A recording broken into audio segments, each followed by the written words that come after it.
بسم الله الرحمن الرحيم. السلام عليكم ورحمة الله وبركاته. الحمد لله رب العالمين، وبه نستعين على أمور الدنيا والدين، وصلى الله وسلم على نبينا محمد وآله الطيبين الطاهرين وصحابته الغر الميامين والتابعين لهم بإحسان إلى يوم الدين. أما بعد، واسمعوا قول ربكم جل وعلا في محكم التنزيل: إن عدة الشهور عند الله 12 شهرا في كتاب الله يوم خلق السماوات والأرض منها 4 حرم ذلك الدين القيم فلا تظلموا فيهن أنفسكم وقاتلوا المشركين كافة كما يقاتلونكم كافة واعلموا أن الله مع المتقين. Sesungguhnya jumlah bulan menurut Allah Subhanahu wa taala adalah 12 bulan. Itulah ketetapan Allah Subhanahu wa taala tatkala menciptakan langit dan bumi. Di antara 12 bulan itu ada 4 bulan haram, 4 bulan yang dihormati. Itulah ajaran agama yang lurus. Maka jangan sampai kamu menzalimi dirimu pada bulan-bulan tersebut. Dan perangilah orang-orang musyrikin sebagaimana mereka memerangimu juga. Dan ketahuilah bahwasanya Allah Subhanahu wa taala bersama orang-orang yang bertakwa. Hadirin kaum muslimin jamaah salat asar yang dirahmati Allah Subhanahu wa taala. Tidak terasa hari berganti hari, minggu berganti minggu, bulan berganti bulan, tahun pun berganti tahun.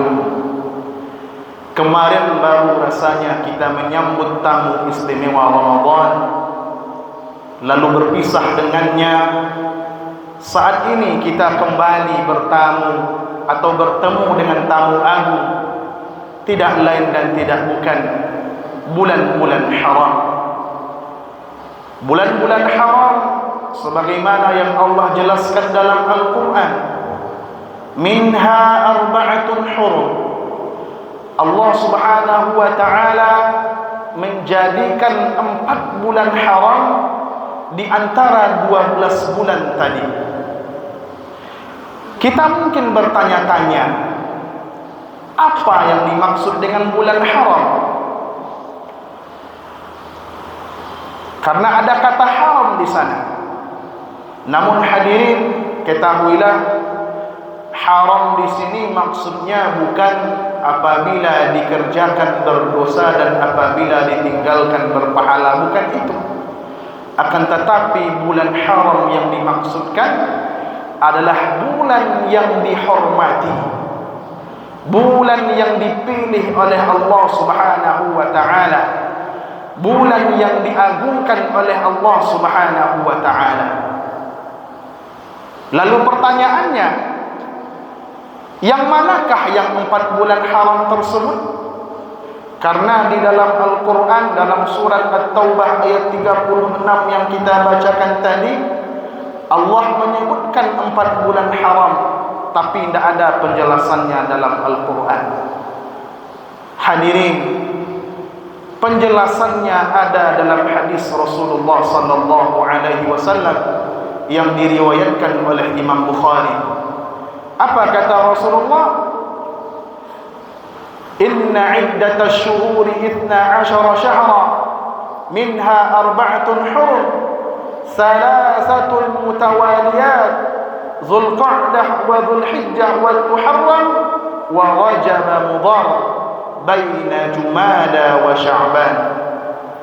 Sesungguhnya Allah Subhanahu wa taala menjadikan 12 bulan Di antara 12 bulan itu ada 4 bulan yang dihormati, 4 bulan haram namanya.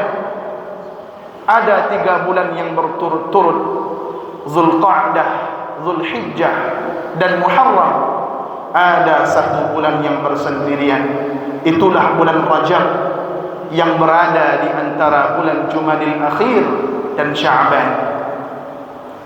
Lalu pertanyaannya hadirin, kalau memang bulan-bulan yang 4 itu adalah bulan yang dipilih oleh Allah, dihormati dan diagungkan oleh Allah, apa keistimewaannya?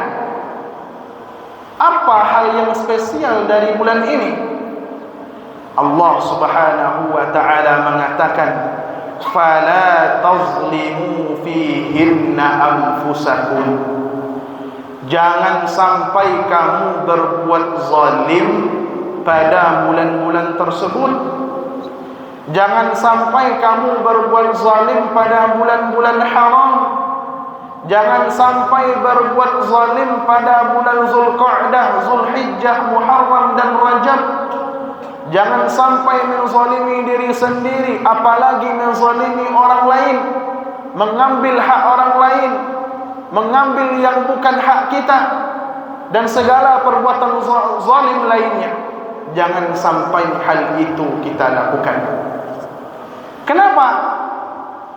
Para ulama mengatakan, dan kebanyakan ahli tafsir mengatakan, karena kezaliman yang dilakukan di bulan-bulan haram, dosanya lebih besar,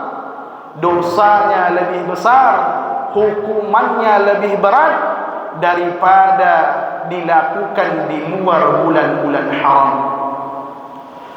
Kaum muslimin hadirin yang dirahmati Allah Subhanahu wa ta'ala, ada yang menarik di sini, yaitu Allah Subhanahu wa ta'ala melarang perbuatan zalim pada bulan-bulan haram. Apakah lantas perbuatan zalim itu dibolehkan di luar bulan-bulan haram? Tentu saja jawabannya tidak. Karena yang namanya kezaliman, bagaimanapun bentuknya, dimanapun dilakukan, kapanpun dilakukan, tetaplah dosa. Tidak ada bedanya, tetaplah dosa. Allah Subhanahu wa ta'ala berfirman dalam hadis qudsi. Apa kata Allah? Inni haramtu zulma ala nafsi wa ja'altuhu bainakum muharrama. Sesungguhnya aku mengharamkan kezaliman atas diriku, dan aku jadikan juga kezaliman itu haram di antara kalian, tak boleh dikerjakan. Kezaliman bagaimanapun bentuknya, kapanpun dilakukan, hukumnya tetap sama, haram, dosa. Akan tetapi hadirin, di sini Allah Subhanahu wa ta'ala menekankan kepada kita, kembali menekankan kepada kita agar jangan sampai berbuat zalim di bulan-bulan haram. Kenapa? Karena dosanya lebih besar, hukumannya lebih berat. Makanya Imam Qatadah radhiyallahu anhu rahimahullahu ta'ala mengatakan, inna zulma fil ashhuril hurum a'zamu khati'atan wa wizran min az-zulmi fima siwaha. Sesungguhnya kezaliman yang dilakukan di bulan-bulan haram, kezaliman yang dilakukan di bulan-bulan haram, dosanya, hukumannya lebih berat daripada kezaliman yang dilakukan di luar bulan haram. Begitu juga sebaliknya, mafhum mukhalafahnya, logika terbaliknya, perbuatan saleh yang dilakukan di bulan-bulan haram, pahalanya juga lebih besar daripada perbuatan saleh yang dilakukan di luar bulan-bulan haram. Maka dari itu hadirin yang berbahagia, di bulan-bulan haram ini kita wanti-wanti diri kita berbuat perbuatan yang diharamkan oleh Allah, berbuat perbuatan yang menzalimi diri kita sendiri, apalagi menzalimi orang lain. dan memperbanyak amal saleh di bulan-bulan haram ini, karena pahalanya lebih besar, di sisi Allah Subhanahu wa taala. Aqulu qawli hadza wa astaghfirullah li wa lakum fastaghfiruhu innahu kana ghaffara. Barangkali itulah yang dapat kita sampaikan. Banyak maaf. Assalamualaikum warahmatullahi wabarakatuh.